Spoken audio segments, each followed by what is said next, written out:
Sa dokumentaryong ito, tatalakayin ang mga epekto ng polusyon sa plastik sa ating lipunan. Itatala ang mga kwento ng mga komunidad na apektado ng pagkalat ng plastik sa kanilang kapaligiran. Ipapakita rin ang mga hakbang na maaaring gawin upang labanan ng problemang ito. Kasama na ang mga pagbabago sa kultura ng paggamit ng plastik at pagtuklas sa mga alternatibong mga materyales. Sa pamamagitan ng pagbibigay diin sa isyong ito, naglalayo ng dokumentaryo na magbigay inspirasyon at pagtulak sa mga manonood upang kumilos at makibahagi sa pagpapabuti ng ating kapaligiran. Ano nga ba ang mga epekto ng plastik sa ating lipunan? Ang mga epekto ng plastik sa ating lipunan ay nagdudulot ng iba't ibang epekto.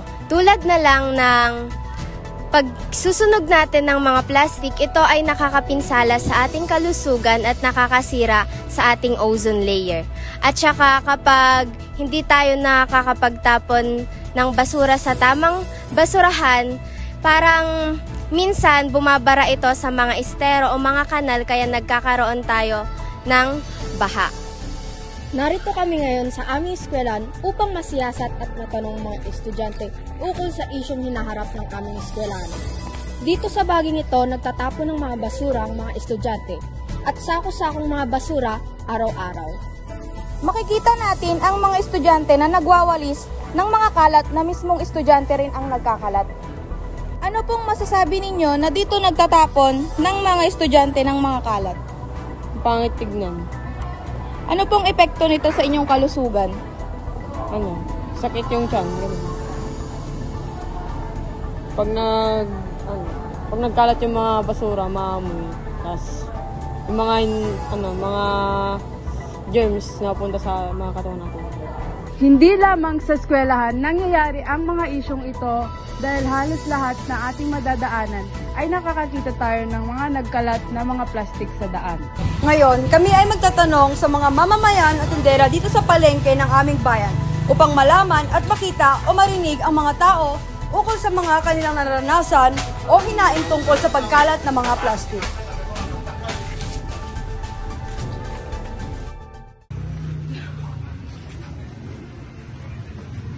Magandang araw po. Saan po ninyo inilalagay ang mga itinatapon yung basura kapag kayo po ay nagsasara?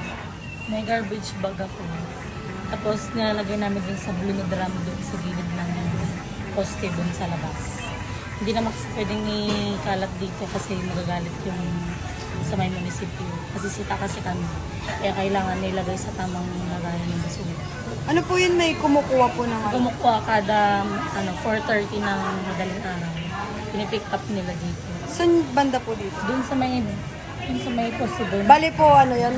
Parang isahang po. Isang lagayan na lahat ng basura. Ano pong schedule ng Araw-araw. Araw-araw. Mayroon po ba itong masamang epekto sa inyong kalusugan? Oo, mabaho. Sakit sa ilong. Minsan pag kumakain, hindi ka makakain ng maayos. Kaya kailangan itapon agad. Ang laman kasi ng plastic, mga binubulok na gulay, pinagbalatan. Pag aabutin nyo ng maghapon, mabaho na. Na-try nyo na po yung magkasakit dahil po doon? Oo, sinisipon din. Mabaho kasi dito sa palengke, yung mga kanal malapit lang. Kaya kailangan pag may basura, dispose agad. Hindi pwedeng magtaga. Tsaka maraming daga dito. Yung nagkukos ng maraming daga yung basura. Gusto ng mga daga. Magandang araw po. Saan po ninyo inilalagay ang mga tinatapon yung basura kapag kayo po ay magsasara na? Diyan lang, kasi may kukuha. May kukuha nga taga-LGU. Yung mga utility. Ano po yun araw-araw po? Tuwing hapon, tuwing madaling araw. Isang kuha lang. Sakto. Naka-schedule. Schedule. Mayroon po ba itong masamang epekto sa inyong kalusugan? So far, wala naman. Di pa po kayo nakakaranas ng mga sakit, sipon po na sa palengke? Wala pa. Normal lang yung magsipon. Pag lalo magmainit, iinom ng malamig na tubig. Expected na nga sipon ang labasan. May time po ba na may sobrang babaho po yun? Siguro pagkuha ng mga basura, kasi dyan man na lang nilalagay. Pero madaling araw kasi kaya hindi na namin maabutan.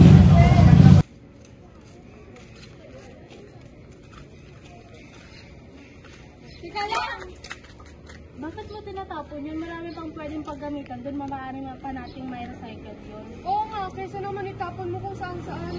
Pagbabawas sa paggamit ng plastic, pagsusulong ng mga alternatibong materyales at pagbabawas sa paggamit ng mga plastics na ginagamit lamang ng isang beses, maaaring gumamit ng mga eco-friendly bag tulad ng paggamit ng mga reusable bags o paper bags. Pag-recycle at pag-reuse, pagpapalakas sa mga programa ng recycling at pag-reuse ng mga plastic upang bawasan ang dami ng basura na napupunta sa kalikasan.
Regular na paglilinis.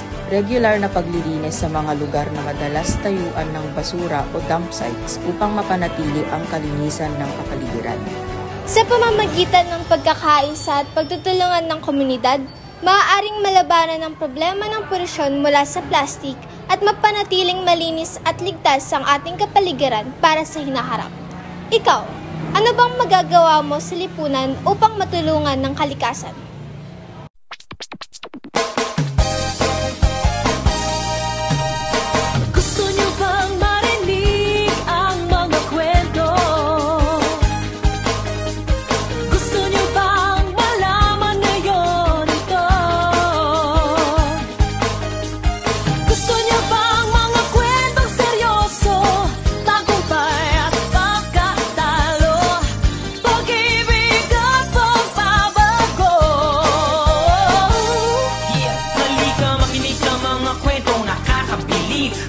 Sa buhay na di hindi